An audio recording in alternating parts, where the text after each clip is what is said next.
مهاجرانی که تکلیفی ندارن، به طور مثال به درس نیامده، مثلا مجبور نیستن کار بکنن، مثلا سپورت مالی خیلی قوی دارن، و یا هم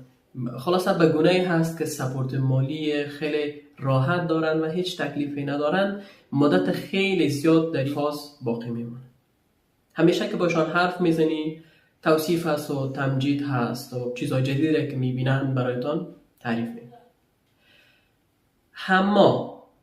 زمانی که مهاجر یا فرد آهسته آهسته شروع به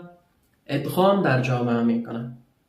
یعنی مثلا دنبال هزی هست پیدا بکنه، دنبال هزی هست که مثلا تحصیل خود را آغاز بکنه، دنبال هزی هست که آهسته آهسته یک خانه مشخص برای خود پیدا بکنه، فرد آهسته آهسته میره به فاز دوم، یا دیگر ماه حسد